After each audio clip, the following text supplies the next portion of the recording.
Olá, é com alegria que damos seguimento ao estudo cronológico da Revista Espírita de Allan Kardec, hoje abordando a revista de maio de 1867, que contém 9 artigos, onde nós vamos aqui abordar alguns com mais profundidade, e Allan Kardec já inicia a referida revista com um artigo que eu acho extraordinário, chamado Atmosfera Espiritual.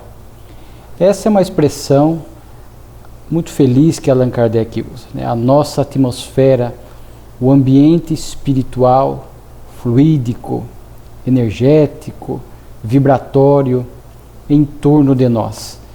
Alguns, utilizando-se de palavras mais místicas, acabam usando a palavra aura para se referir também a este ambiente espiritual à nossa volta, a nossa atmosfera pessoal, que veremos reflete o grau de evolução em que nos encontramos.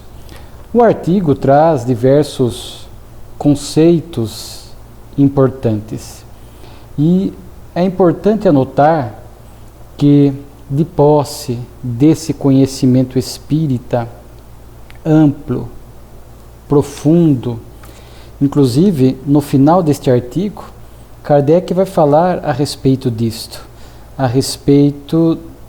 ele chama de via filosófica, porque num primeiro momento o Espiritismo passou por aquele período de curiosidade, onde muitos procuravam os fenômenos mais como passatempo, por mera curiosidade, sem se preocupar com o conteúdo das lições trazidas pelos espíritos responsáveis por aqueles fenômenos.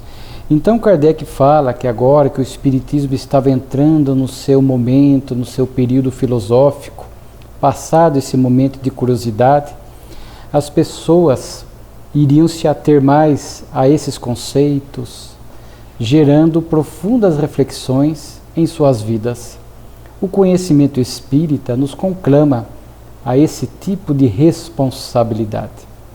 Não podemos mais agir no dia a dia, no cotidiano, indiferentes a essas lições abençoadas que o Espiritismo, que é o cristianismo redivivo, é a lição do Cristo voltando para nós, é simbolicamente a volta do Cristo, para que possamos adotar condutas mais equilibradas, mais moralizadas. E esse tema será um desses que nos convidará a uma análise filosófica profunda, a fim de que possamos agir com mais cuidado, com mais disciplina, com mais consciência no nosso dia a dia.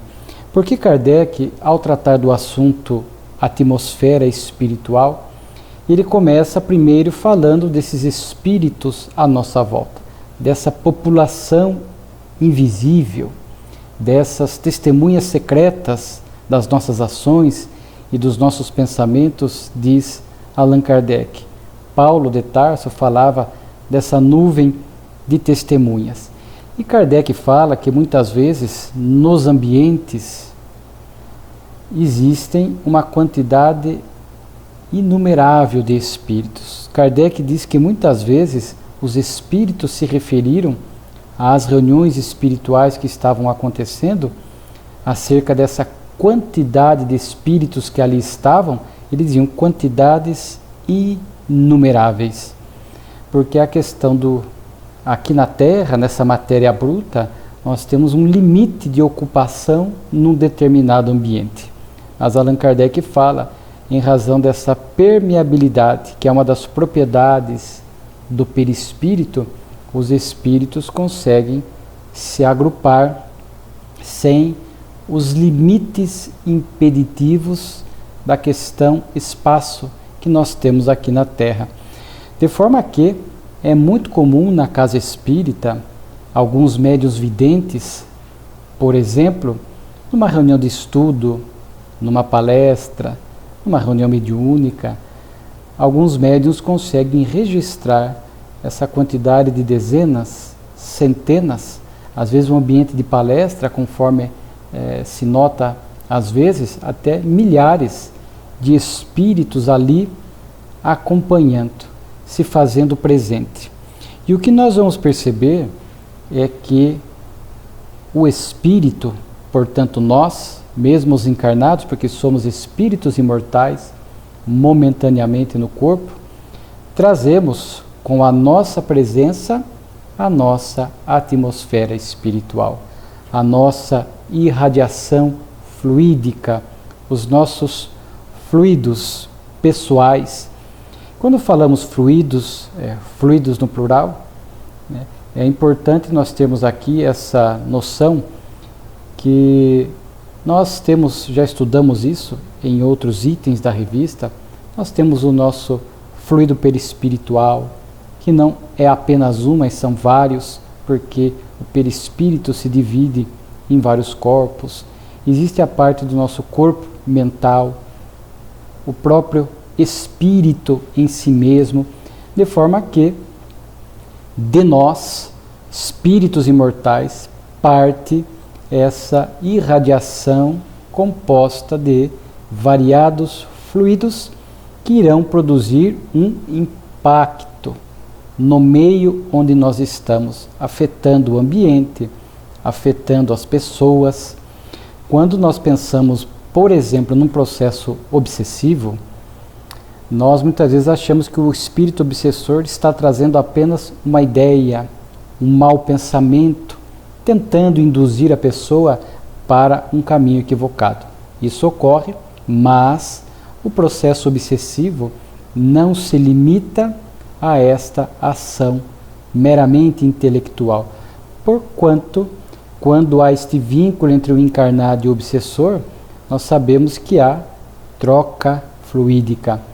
O obsessor, normalmente, traz a sua energia deletéria, seus miasmas, por conta da sua evolução, por conta dos seus pensamentos inferiores, de forma que não é apenas a ideia, mas os seus fluidos pessoais que vão ali afetando, sendo assimilado pelo perispírito, porque esses fluidos, por conta dessa similaridade, são assimilados pelo perispírito, geram desarmonias no corpo espiritual que vão, em consequência, refletir no corpo físico, afetando a nossa saúde física, emocional, moral, etc.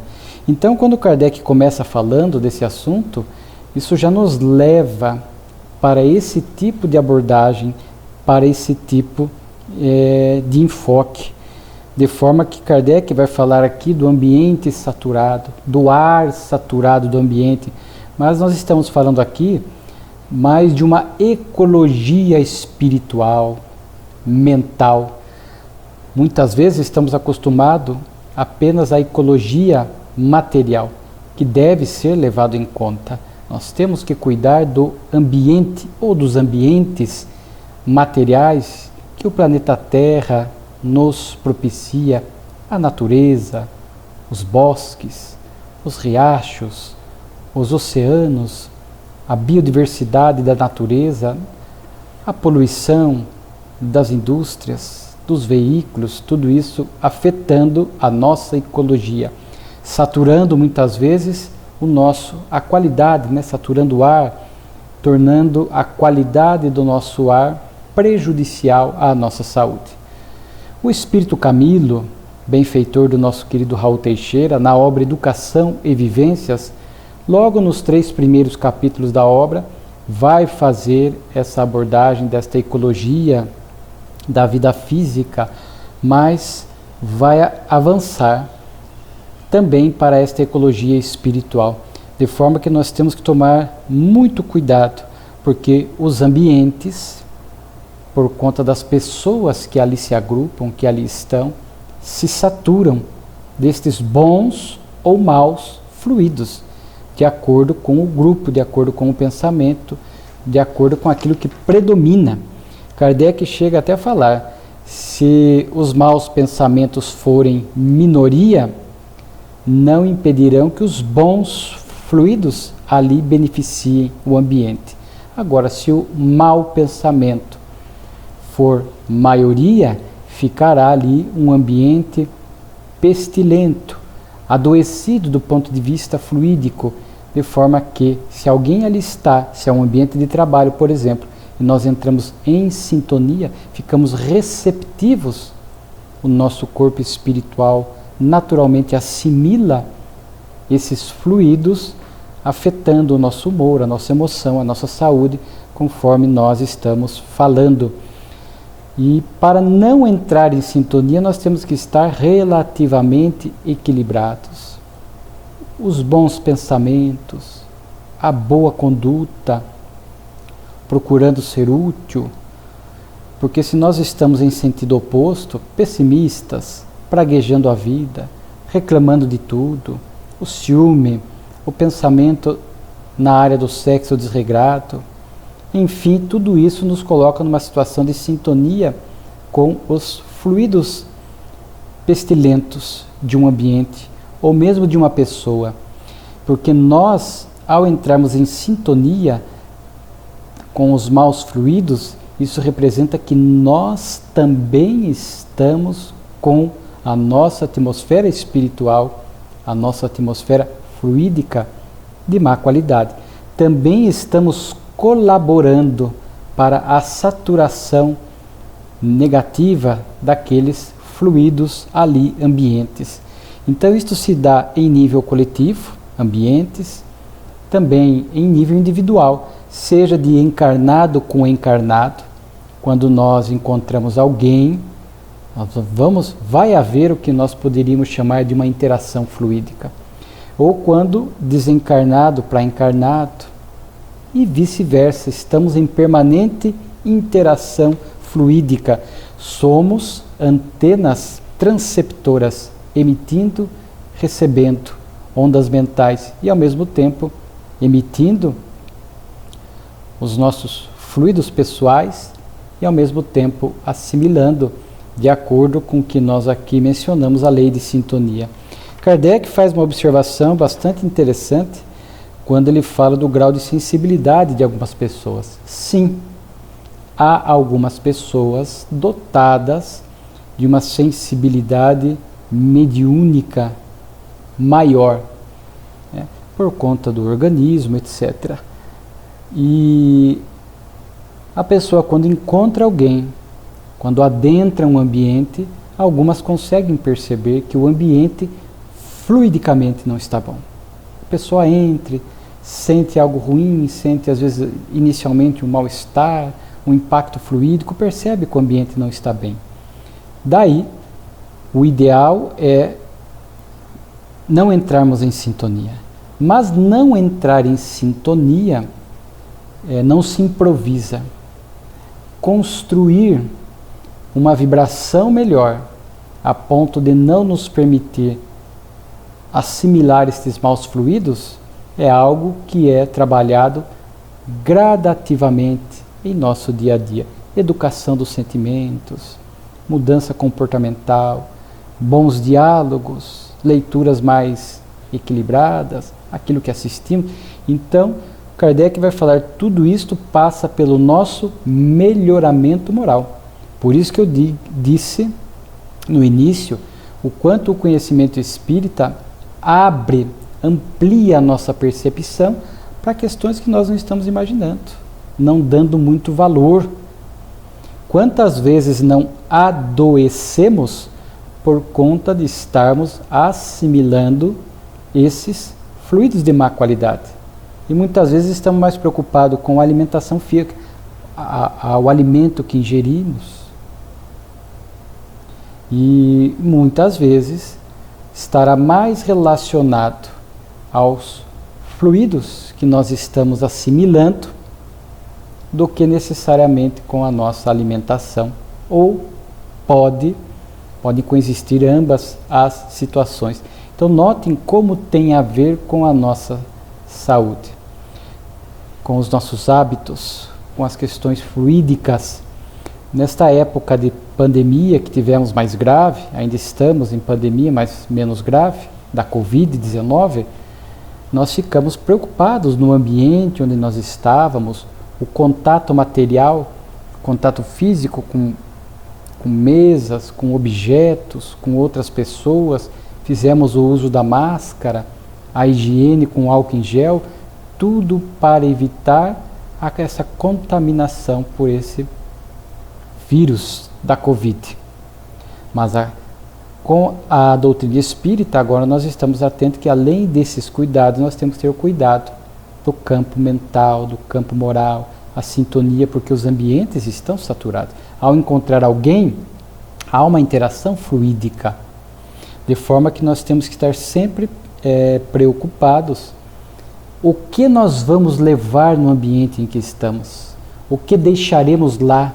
Que tipo de vibração a ecologia mental daquele ambiente? É uma responsabilidade adicional. É uma responsabilidade.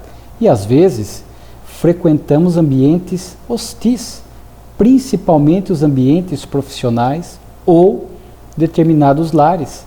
Há lares em que a maioria dos habitantes ali daquela casa são pessoas complicadas, pessoas sensualistas, materialistas, pessoas muitas vezes perturbadas, onde o grito, o descontrole predomina. Então vejam o tipo de fluido que predomina naquele ambiente. E se é uma casa onde eu moro, onde eu frequento com alguma regularidade, se é um ambiente de trabalho onde há muitas pessoas pessimistas que reclamam de tudo, reclamam de salário, nada está bom, e cria-se um ambiente hostil. Então se é um ambiente que eu frequento com regularidade, eu tenho que me precaver. Então eu tenho que tomar mais cuidado. Então a oração, manter a vigilância, ou como Jesus propunha, vigiar e orai, para que a gente posso até pela minha sensibilidade perceber que o ambiente, o indivíduo não está bem fluidicamente. Posso até sentir, mas o ideal é que eu não traga aquilo para a minha economia pessoal. Que eu não assimile, o ambiente não está bom, o indivíduo não está bem. E muitas vezes o ambiente, o indivíduo encarnado, tudo isto podendo ser potencializado pelos espíritos que ali estão ligados a ele, indivíduo, ou ao ambiente, que potencializam esses fluidos maus, se for o caso de predominar maus fluidos, porque também há ambientes salutares, há ambientes em que nós ali entramos, sentimos uma certa paz, algo nos aquieta, algo nos fortalece, algo nos acerena a mente, e nós sabemos que a vibração, a atmosfera espiritual daquele ambiente que predomina é de boa qualidade. Às vezes templos religiosos, e não é só por ser templo que é garantia de que vai ter boa vibração, porque há templos religiosos de religiões variadas, inclusive casas espíritas, onde o que predomina ali é a divisão, a discussão, os melindres, os desvios doutrinários, por exemplo, de forma que o ambiente estará muito desafiador e hostil do ponto de vista fluídico. Então vejamos o cuidado que temos que ter, porque muitas pessoas falam, fui em determinado local, ou encontrei fulano, senti que ele estava carregado, que ele estava pesado, porque às vezes tem até o obsessor ou a companhia espiritual inferior daquele encarnado, que eu entro em sintonia, estou suscetível a esta sintonia inferior e trago sim aquelas cargas fluídicas deletérias. O ideal é sentir, não entrar em sintonia, mas a lição aqui num dado momento vai nos propor até um desafio adicional do ponto de vista moral. Sanear o ambiente. Diz Kardec, podemos sanear a atmosfera moral que nos cerca. Então, além de perceber que o ambiente não está bem, temos que tentar ali melhorar aquele ambiente. Então, a vibração positiva, o pensamento equilibrado, que tudo isto advém, repetimos, daquele esforço diário por sermos um homem de bem. Não é que não tenhamos defeito, diz Kardec, é o esforço por ser uma pessoa de bem, o esforço por cultivar e ter qualidades morais, boas condutas. Então isso gera essa nossa atmosfera, entre aspas, a nossa aura, a nossa irradiação fluídica que revela este estado espiritual melhor. Às vezes temos a abençoada oportunidade de experimentar isso quando encontramos uma pessoa, um homem de bem encarnado. Sabemos que é um homem de bem, uma pessoa pacífica, caridosa, sem vícios, e você encontra aquela pessoa, enche-nos de paz, pela palavra, pelo olhar, pela vibração. É como se, entre aspas, recebêssemos um passe, sem a imposição de mãos, que a gente sabe que na essência não precisaria, a transmissão pelo pensamento, mas ainda pela nossa incredulidade, a incredulidade daqueles que frequentam a casa espírita, que muitas vezes nem estudam, muitos vão lá apenas ou principalmente pelo passe. Tem que ser um pouco Tomé, ver, tocar para crer, tem que ver a mão do médium sobre a sua cabeça, agitando-se muitas vezes para acreditar que está recebendo o benefício da fluidoterapia.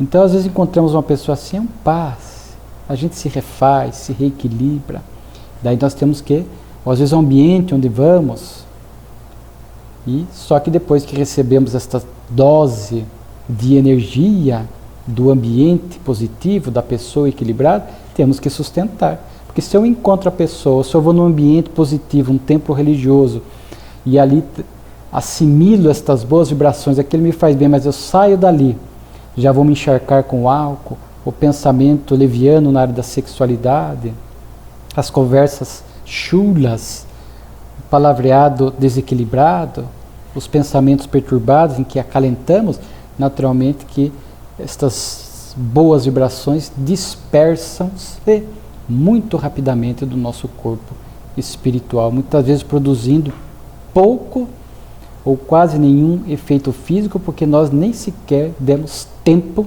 para que isso acontecesse. Então temos que conservar estas boas vibrações, nesse exemplo que demos, num evangelho no lar, que realizamos em nossa casa, os benfeitores vêm, anjo da guarda de cada um, os benfeitores da família, saneiam o ambiente da casa, porque passamos por lutas, temos momentos de desequilíbrio, oscilamos vibratoriamente, o ambiente fica impregnado, eles vêm e saneiam, fazem esta limpeza psíquica, além de outras ações durante o evangelho no lar, em benefício da família.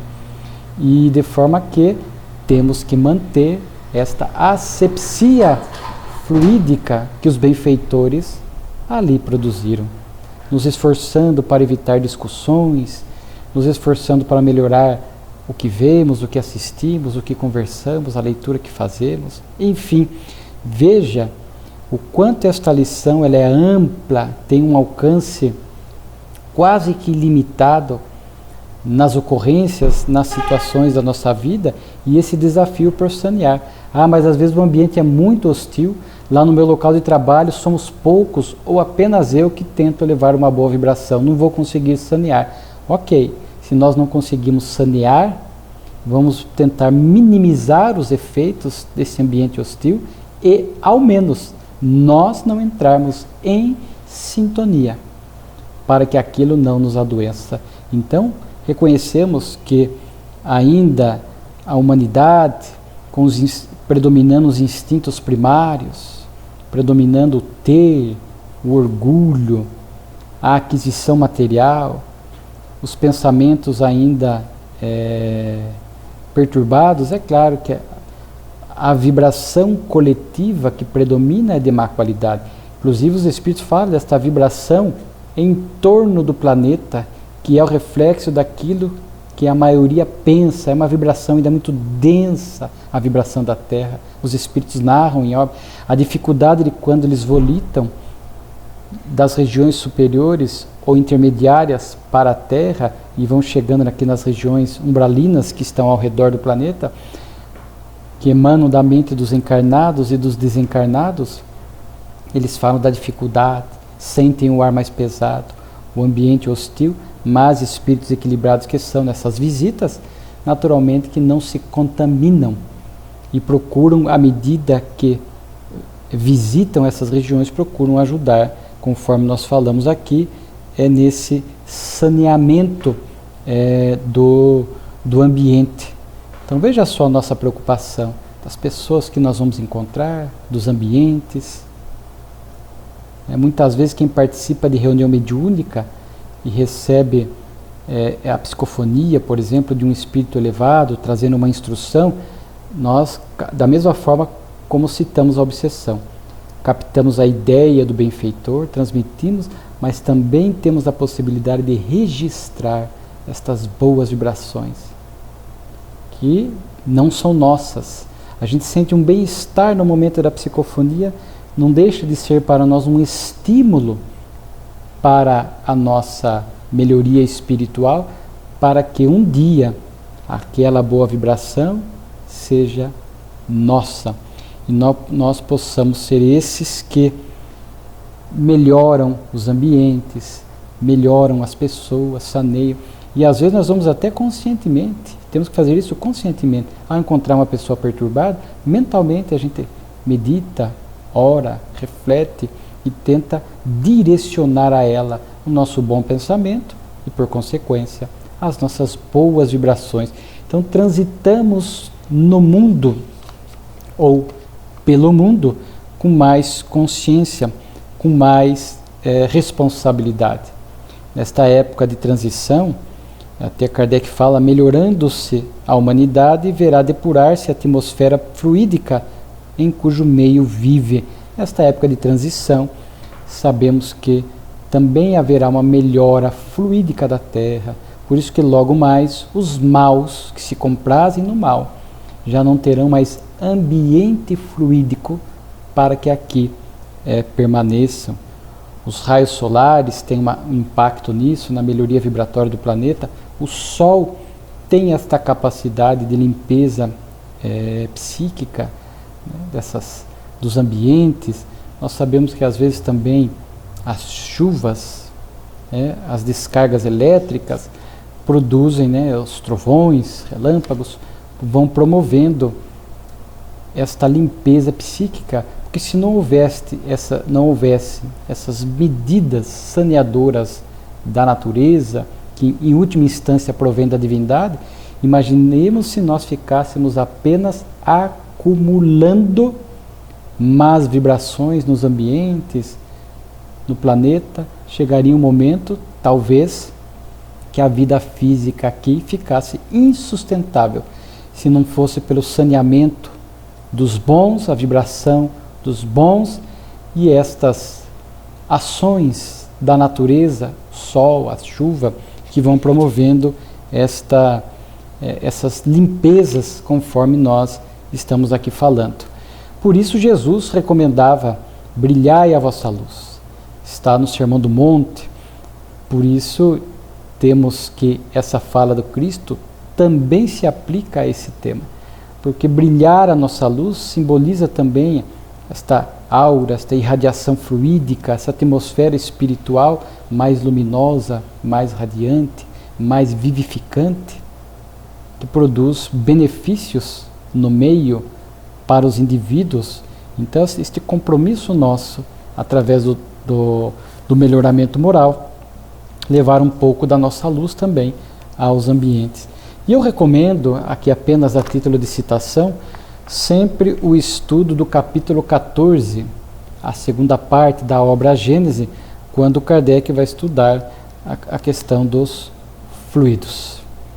E aqui nós sabemos que ele vai abordar com muita propriedade, porque já vimos vários textos na Revista Espírita, onde os benfeitores foram trazendo essas lições em torno dos fluidos. Não conhecemos tudo dos fluidos, estamos longe, mas já vamos tendo uma boa noção, capaz já de nos instar a melhoria mental e comportamental. E num dado momento do citado capítulo, merece uma leitura também atenta, qualidades dos fluidos, onde ele vai falar do aspecto moral, né, inclusive do aspecto físico, do efeito físico que os fluidos produzem em nós, acalmando, irritando, excitando, dulcificando, produzindo sono, né? Então é muito interessante esse estudo que Allan Kardec faz, né, a esse respeito. Veja, eu achei aqui interessante este efeito que nós chamamos aqui de suporíferos, né, para dormir.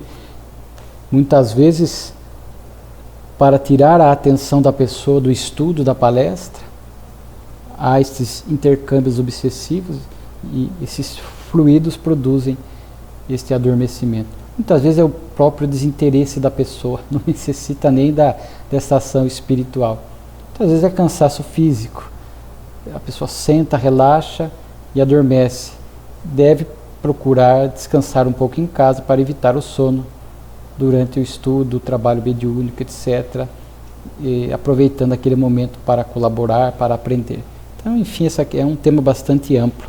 E esse texto de Kardec, Atmosfera Espiritual, eu acho ele bastante rico, e somando-se a Gênese, a segunda parte, ali onde Kardec vai estudar os milagres, os fluidos, as curas de Jesus, etc., tudo isso nos vai dar uma boa noção acerca do cuidado que temos que ter com a nossa saúde física, moral, emocional e espiritual. Depois temos um artigo aqui chamado Do Emprego da Palavra Milagre. Aqui aproveitamos ainda para recomendar o capítulo 13 da segunda parte, porque a obra é a Gênese, é os milagres e as predições segundo o Espiritismo. Então aqui os milagres. É publicado um texto num jornal de Lyon, embora um jornal espírita, mas sabemos hoje através de documentos atuais que com o passar do tempo esse La Vérité, ele acabou ficando quase que um rival da Revista Espírita, o que não, por parte de Kardec não havia esta rivalidade, mas acabou se tornando. E aqui ele vai até citar um texto e questionar um pouco a palavra milagre, porque Kardec evita até a palavra sobrenatural, a palavra milagre, para os fenômenos espirituais. E o artigo fala não, que o verdadeiro sentido da palavra é algo miraculoso, que Kardec deveria usar. E aí Kardec vai justificar, até dentro de uma certa educação, ele vai dizer, graças a Deus, não ignoramos o sentido etimológico do vocabulário milagre. Mas, usualmente, a palavra milagre perdeu a sua conotação de algo miraculoso, extraordinário, e virou algo que significa derrogar as leis da natureza. Algo que vai contra as leis naturais que conhecemos. Aqui, no dicionário, até Kardec cita ato do poder divino contrário às leis conhecidas. De forma que Kardec evita, porque o público leigo que adota a palavra, se usasse a palavra sobrenatural ou milagre, referindo-se aos fenômenos espirituais, Kardec sabia que grande parte das pessoas iriam entender como este conceito usual e equivocado que a palavra milagre foi tomando. Então Kardec explica isso na Gênese, já vimos diversos artigos a respeito de Kardec. Ele diz que não há nada de milagre, nada de sobrenatural nesse sentido usual, mas são leis da natureza que desconhecíamos, que o Espiritismo nos revela, e hoje sabemos que existem estas coisas admiráveis que estão dentro de leis que agora nós conhecemos, inclusive dos fluidos que estávamos vendo agora há pouco, que nos explicam os fenômenos espirituais, movimentação de objetos, barulhos e tantos outros, né? Então, Kardec faz esse artigo apenas para explicar o porquê que ele não usa a palavra milagre ou sobrenatural. Ele cita alguns exemplos aqui da própria palavra demônio, que também foi perdendo o seu sentido original, que antigamente usava-se a palavra demônio, daemon, para se referir a espíritos de determinada categoria evolutiva. Muitas vezes Kardec diz que eram os intermediários entre os homens e os deuses, aquela crença dos vários deuses. Esses deuses seriam espíritos mais elevados e os daemon, espíritos intermediários desses deuses com a criatura humana. Tanto que Sócrates, o grande filósofo, ouvia esta voz, Daimon, o seu espírito guia.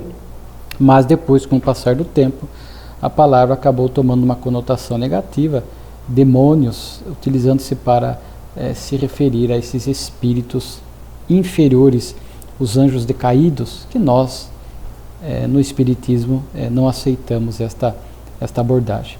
Kardec cita aqui Revista Retrospectiva das Ideias Espíritas. Kardec vai citar uma obra de 1808, Viagem Pitoresca e Sentimental ao Campo de Repouso de Montmartre e Père Lachaise. O autor é Caillot, onde ele visitava sepulturas, descrevia inscrições que estavam nos túmulos, fazia comentários. Kardec transcreve aqui alguns itens, mas o autor, numa obra anterior ao Espiritismo, lembro que Kardec às vezes trazia isso para demonstrar que o Espiritismo não criou muitas coisas que são leis naturais, simplesmente as revelou e as estudou, entre elas o intercâmbio espiritual, porque o autor aqui vai descrever que ele estava num cemitério e viu um espírito, ele usa até uma palavra espectro, e aí Kardec vai até explicar o porquê que não usa essa palavra, que é uma palavra também que ele discorda.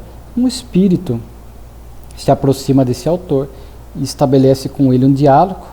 Ele era um ateu, fala o porquê era ateu, o que o levou a ser ateu, do seu sofrimento depois por conta disso, da dificuldade, e Kardec chega a dizer que este diálogo entre o autor do livro encarnado e este espírito ateu é muito condizente ao que a doutrina espírita nos ensina, muito similar a muitos dos relatos que nós conhecemos e que Kardec já descreveu na Revista Espírita, de forma que Kardec diz que é perfeitamente plausível que esse diálogo de fato tenha acontecido.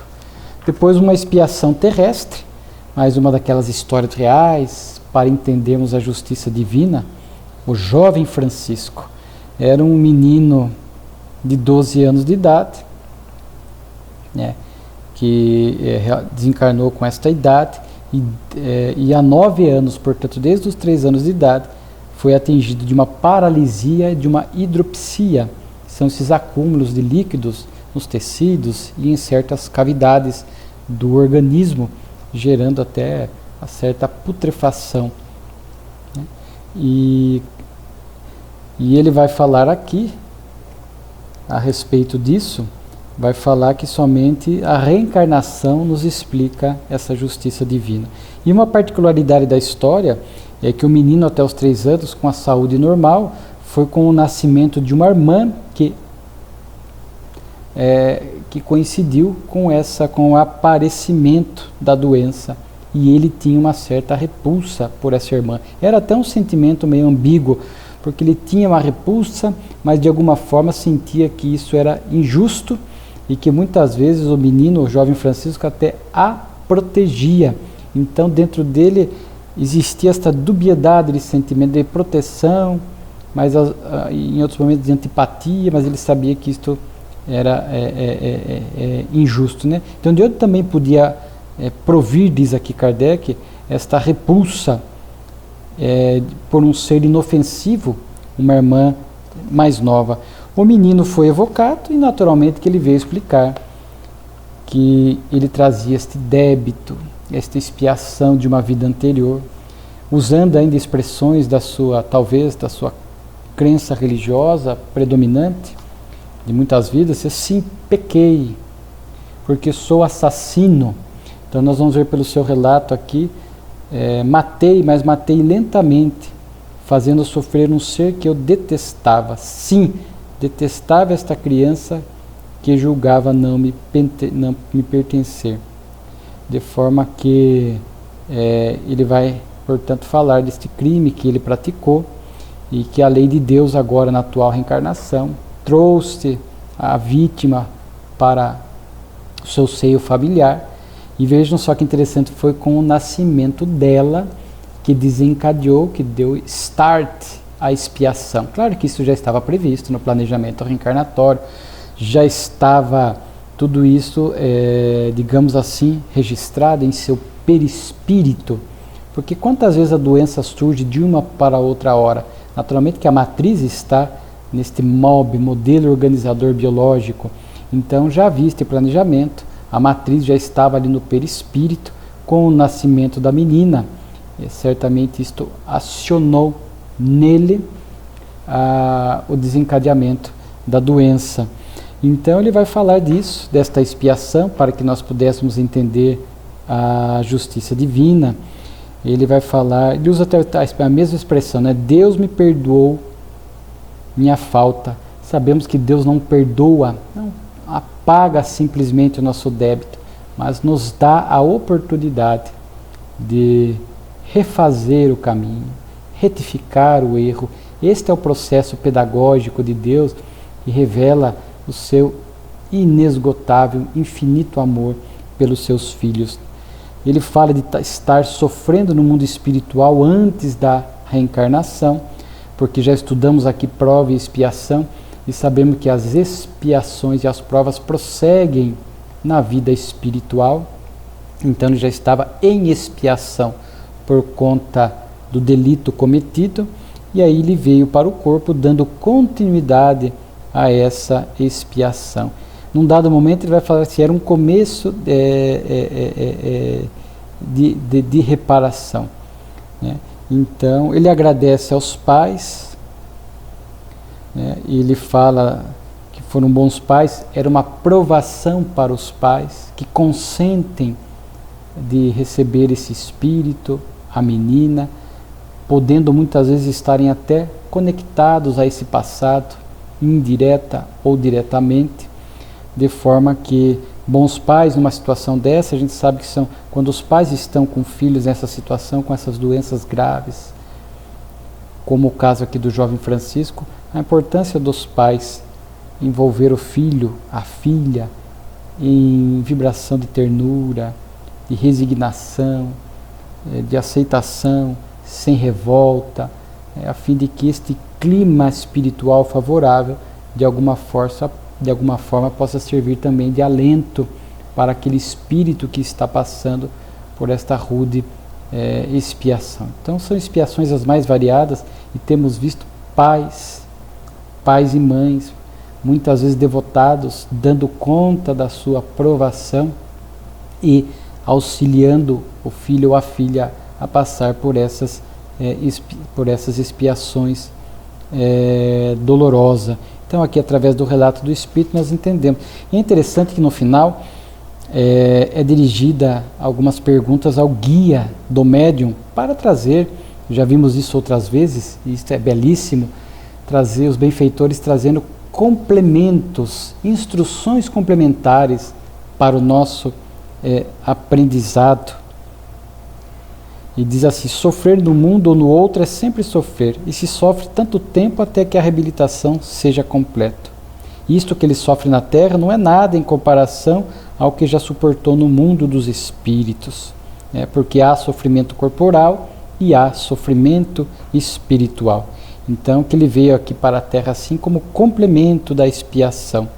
E ele, num dado momento, o guia do médium diz assim, inclusive para servir de exemplo aos encarnados, porque algo dessa natureza, com essa gravidade, muitas vezes doenças congênitas, faz com que a criatura humana se indague acerca da justiça divina. Mas como é que esta criança, este bebê, não fez nada e nasceu dessa forma?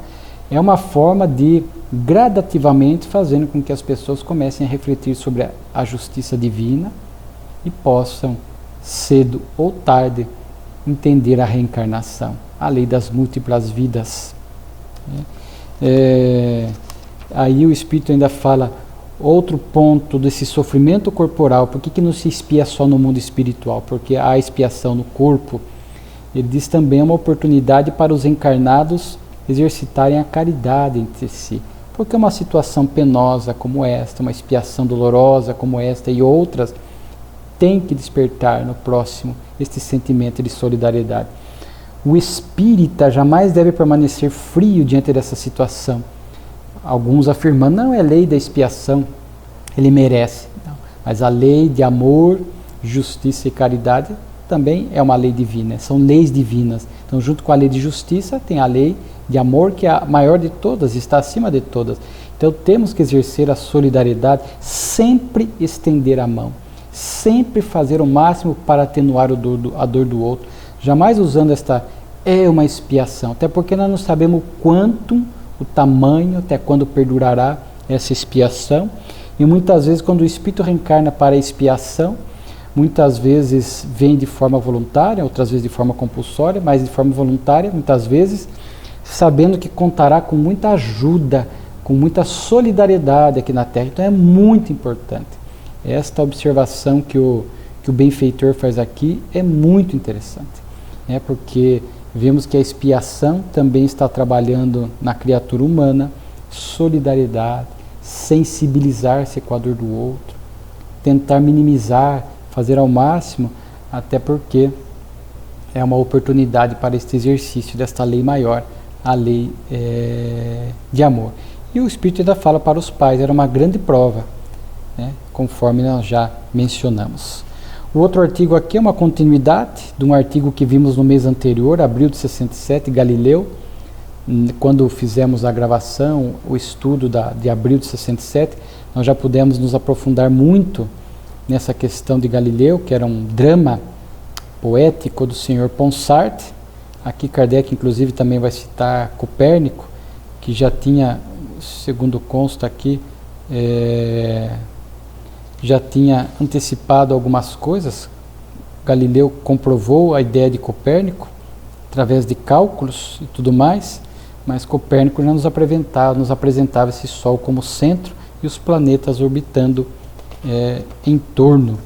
Kardec aqui vai transcrever vários desses poemas, desses versos, como se fossem, ele vai citar aqui o Inquisidor, Lívia, a esposa de Galileu, a própria fala de Galileu, é como se fosse um diálogo em versos entre Galileu, o Inquisidor, a esposa.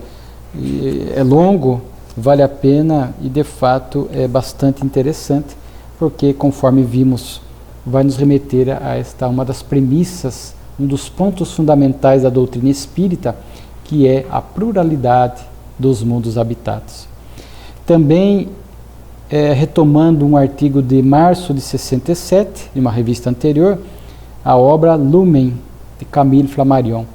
Inclusive, agora recentemente, porque estamos gravando, hoje é dia 27 de fevereiro, e Camille Flammarion nasceu em 26 de fevereiro de 1842, que é o benfeitor Camilo, que citamos agora há pouco, da obra Educação e Vivências. Então, é um espírito que vem colaborando e muito com a doutrina espírita.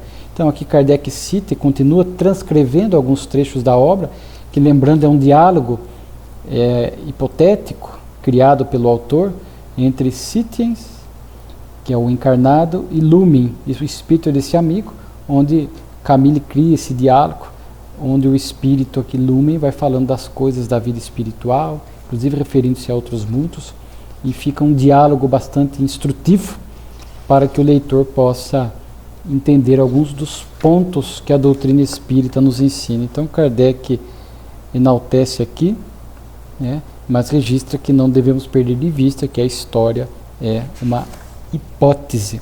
E depois, encerrando a revista, temos 3 comunicações espirituais muito belas, uma chamada A Vida Espiritual, que também é uma retomada da Revista Espírita de janeiro de 67. Vocês lembram que nós estudamos lá a pessoa de Leclerc, tornou-se espírita aqui no Brasil, depois voltou para a França, tornou-se um homem de bem, um bom espírita, e ele lá em janeiro de 67 já dá uma comunicação, trazendo coisas interessantes, inclusive falando da sua impaciência, que ele tinha ainda esse defeito moral, que ele em vida já estava cuidando, e continuaria a cuidar no mundo espiritual. Falamos na oportunidade a importância do autoconhecimento, e aqui agora ele vai descrever um pouco a região onde ele está, falando um pouco dessas. É mais raro nós temos descrições das altas esferas espirituais. A maioria das obras se limitam às regiões inferiores, umbral e treva, e às regiões intermediárias, de forma que aqui ele vai falar desse local, tudo se respira calma, sabedoria, felicidade, tudo é harmonia. Aqui se é penetrado de uma quietude inefável, admira-se, ora-se, adora-se, rendem-se ações de graça ao sublime autor de tantos benefícios, estuda-se e se entrevêem todas as potências infinitas, vê-se o movimento das leis que regem a natureza, cada obra tem uma finalidade que conduz ao amor, à harmonia, vê-se o progresso presidir a todas as transformações físicas e morais, tudo é compreensível, tudo é claro. As legiões espirituais adiantadas só têm um objetivo, o de se tornarem úteis a seus irmãos atrasados, para os elevar para elas. Trabalhai, pois, sem cessar, conforme vossas forças, meus bons irmãos, para vos melhorardes e seres úteis aos vossos semelhantes. Então, essa é uma descrição, embora um pouco genérica, mas descritiva, dessas altas esferas, até como estímulo para o nosso progresso, para que um dia a gente possa desfrutar dessas regiões, não ficando lá recluso, como diz Leclerc, porque os espíritos que habitam essas regiões, ali se refazem, ali estudam, ali progridem, mas não estão ali retidos, porque só tem um objetivo: ser útil aos irmãos mais atrasados de humanidade. Então, a lei do trabalho, a lei do amor, esta movimentação incessante desses espíritos que habitam estas altas esferas espirituais. Pois uma comunicação de cura dar-se, provas terrestres dos homens em missão, ele vai falar desses espíritos sublimes, né, que reencarnam em missão aqui na Terra, e por ser um meio inferior, naturalmente que eles passam por estas provas, né? Nós teríamos aqui 3 causas para o sofrimento: expiações, as provas e as missões. Então há espíritos que vêm para esses meios mais atrasados, sabendo que enfrentarão dificuldades, incompreensões, traições, às vezes até sofrimentos corporais, como vimos com o jovem Francisco, mas às vezes em missão, para ensinar, para exemplificar, né? Então é interessante esta abordagem que Curadar nos dá a respeito dos sofrimentos dos homens em missão, e praticamente em complemento a isso, uma última comunicação que também nós recomendamos a leitura, um espírito que não se identificou, chamada o gênio. O que é o gênio para nós, né? É uma pergunta que é feita. Ele é uma conquista ou é um privilégio? E o Espírito vai falar: o gênio, caros filhos, é a radiação das conquistas anteriores. Então hoje sabemos, à luz da doutrina espírita, que não há privilégio na criação divina. Deus não poderia privilegiar um filho em detrimento do outro, criar espíritos puros, criar, entre aspas, anjos, e criar outros atrasados que teriam que passar pelas dificuldades da vida. Então, o espírito em missão, o espírito do gênio, muitas vezes, são espíritos que já conquistaram essas evoluções. E aqui o gênio, seja do ponto de vista intelectual, né? Muitas vezes a gente aborda isso, né? Então, são almas que vêm em missão, muitas vezes, nesse campo intelectual. Missões na ciência, em determinadas áreas do pensamento humano, que são conquistas desse espírito. Não é privilégio, é bagagem individual. Ele reencarna em missão, muitas vezes para estimular o progresso do meio onde estará, do planeta, conforme a amplitude da missão. E é interessante aqui que ele fala de 2 formas, né? O gênio que reencarna e muitas vezes veio de outros planetas. Há espíritos, nesta época de transição, por exemplo, nós sabemos pela informação de Filomeno de Miranda, almas vindo de Alcíone. Vimos na revista Espírita algumas comunicações de espíritos que vieram de outros mundos, trazendo trabalhos, tarefas, genialidade na área da música, da arte, da literatura, de determinadas descobertas científicas. Então, muitas vezes vem em missão de outro planeta, das muitas moradas da casa de meu pai. O que, para nós espíritas, conforme vimos Galileu em abril de 67, é algo que faz parte das nossas concepções, das nossas crenças, não havendo nenhum problema, nenhum desafio. Ou o gênio do próprio planeta Terra, espíritos que fizeram a evolução através do esforço, do trabalho, da dedicação e conquistaram. E trazem muitas vezes esta genialidade na matemática, na arte, na filosofia, enfim, eles vêm, aqui o próprio Espírito fala, eles vêm com essas faculdades morais, ele usa a expressão descobertas, sem bloqueios. E isto vem a um planejamento reencarnatório especial, o Espírito vem com toda esta bagagem,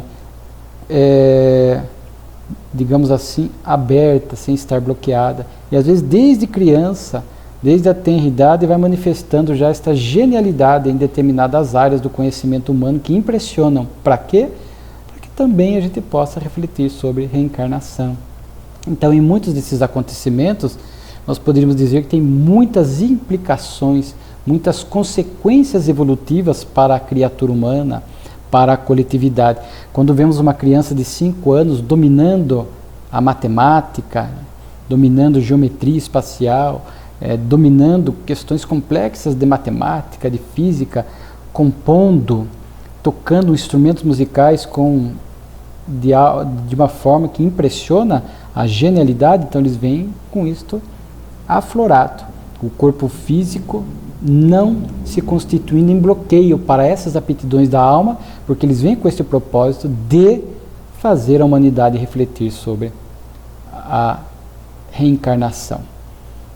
Impacta, impressiona, muitos vão querer buscar causas na genética e em outras áreas, um dom divino, como não foi um dom que Deus deu, aí é privilégio, por isso que não está de conformidade ou inconformidade com o que a doutrina espírita nos ensina.